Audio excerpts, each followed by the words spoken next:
Hey guys, so today I'm talking about something that affects everyone in this room and beyond, and that is pollution. Pollution is something that is deteriorating the world at a rapid pace nowadays, and this is terrifying, not only for us humans because it is endangering our health, but it's also causing mass extinction for many species. One of the species that I know of is the snow leopards. I learned about this a few years ago when I was probably in elementary school in 5th grade, and when I was learning about it, there was only 48 snow leopards left in the entire world. Now today there's about 61. So the number is getting better, which means humans are doing their part and doing renewable resources, things like that, to save the environment. But stuff is still deteriorating to this day. One of the things that is deteriorating today is coral reefs. About the world's 1/3 of the coral reef completely gone. And that is due to tourist attractions, pollutions, and climate changes. But mostly just pollutions in general. Another thing that is mind-boggling is that 2.4 billion people in the world do not have water. That is mainly because they live in third world countries, but still think about that. 2.4 billion people do not have clean water. Countries like Philippines, India, Mexico, and other third world countries as well. So I'm just trying to get you guys to really think about what the world is looking like and what it will look like in a few years. Because if we don't do something now, I promise you, in fact, I will guarantee you that half the species that we know today will be extinct. Not only that, we'll put our lives in danger because the clean air that we know today will be gone. Since the 1930s, the world's chemical producing fertilizers and pesticides that we use in, say, our lawns and our grasses, it has increased by 400 times. This is dramatic and quite scary because those pesticides from those grasses can run off into lakes and rivers, not basically poisoning our waters, not only for us, but also for animals who live there and drink out of there. Another thing is that humans are tending to be desensitized. What I mean by that is we're using resources so fast that we're not caring about how we're doing it and what it's affecting. Take, for example, our cars. We use so much gas a day that we are burning gas, destroying the air. Not only that, but we're destroying water as well. I'm not sure if you know about this, but water is affected highly by gases just because, well, besides getting oil pulled out of the water, the gas can cause, too much gas in the air can cause things like algal blooms and dead seas, which I can talk about later. The one thing that I want to tell you guys is my own experience and something that's kind of personal to me. This past Christmas, I went to the Philippines where my parents are from. I'm Filipino descent. And we went from the mall coming back home, and I can picture it to you right now. We're driving and we're going over this bridge. And I don't know if you know about the Philippines, but it's a third world country. So what that means is people there aren't that well off as we are here in America, where we have AC everywhere, clean water, we're not worried about anything. Anyways, as we're going over the bridge, I look to my right and I see this small village of houses. But they're not really houses per us. It's more of like metal shacks with whatever they could find. And I see these kids running around, and they look like they're having the time of their lives just running around. But their toys are just plastic bottles and broken glass. And the kids are wearing rugged boxes, and they're just having the time of their lives. I just couldn't believe it. Not only that, their parents were right down the street washing their clothes in what they call clean water. We could clearly see a bunch of water bottles, plastic bags just laying there, and dead fish on the side of the shore. And it just blew my mind that people live like this. And while we're here in America blessed to have clean water every day, it shows to you that we're in a bigger world and it's a much bigger picture. And also, not only that, but this is also just a side story. When you're there, you have to ask for clean water when you go to a restaurant, unless like here. It's just automatic that you get clean water or else you get sued by some of your customers. There in the Philippines, you have to either ask for a bottled water or filtered water. And if not, I promise you'll get a bug in your stomach. I know this from experience.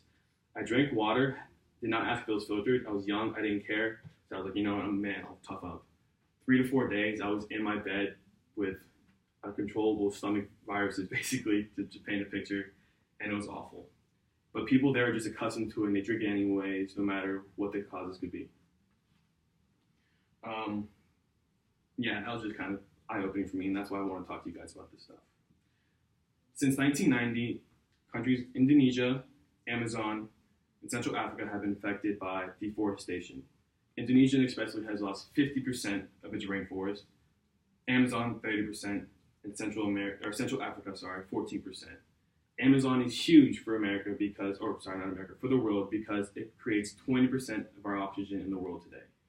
And think about it, we already destroyed 30%, and these statistics are brand new for 2018. So they're fairly recent and if not growing by the number every day. And that's according to protecting 50% of our lands and oceans.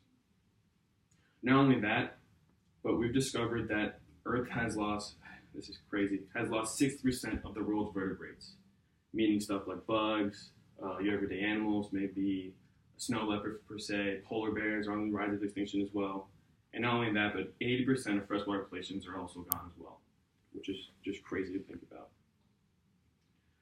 Due to high pollution rates, there's also this thing called acid rain. I'm not sure if you guys are familiar with this or not, but it's when rain from car gases gets too acidic and too polluted that it makes the rain basically harmful. And you can go in countries like Spain and see effects of it. They have a bunch of statues where stone itself has corroded from the actual rain, which is just mind-boggling.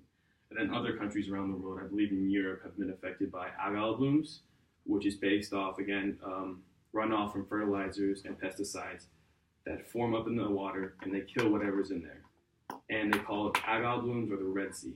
And I wish I could show you guys pictures, but basically just imagine blue water turn red all of a sudden due to too much pollutants. Also, if humans were to consume that, it would be detrimental because basically what I got, the water, the stomach virus, stomach bug, but 10 times worse. You'd probably be in the hospital for a good month or so.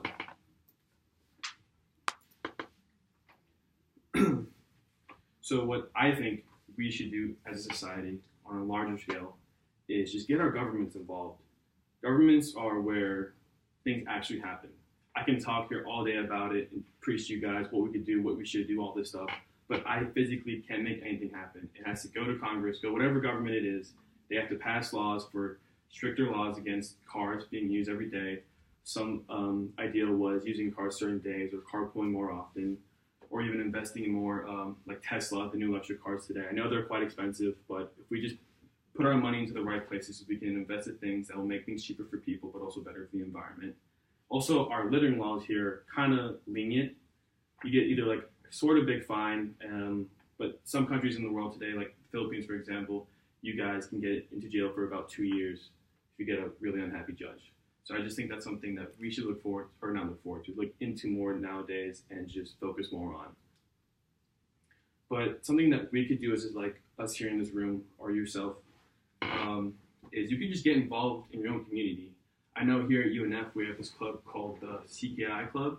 It's a club dedicated to volunteering. I have a friend who did it. She told me about it. I'm kind of highly interested in doing the fall. And what they do is they do volunteer projects. And one of the volunteer projects they did is they went to Jax Beach, Jax Beach. And they basically went around picking up any trash for about an hour, hour and a half, which isn't too bad. You can, I'm sure you all can spare an hour and a half every day, cleaning, getting fresh air as well. And then after that, some of them went home, stayed there, or some of them stayed there and went to the beach after, which isn't a bad idea. Anyways, you guys can literally the limits are endless as to what you could do to help the environment. And there's also these organizations that help with things like this, such as the Wildlife Fund Organization. This one of mine is a personal fave because you can actually invest in an animal and they'll take care of it for you, which is really good. What I want to just you guys take away is the world is deteriorating slowly and there's not much we can do about it. Or there is still a lot we can do about it.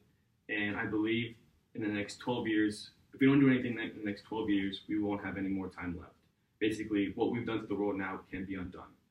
But as long as we start now and help each other out, we can accomplish that through one goal, and that's just joining arms together and cleaning the earth for a better world for everyone.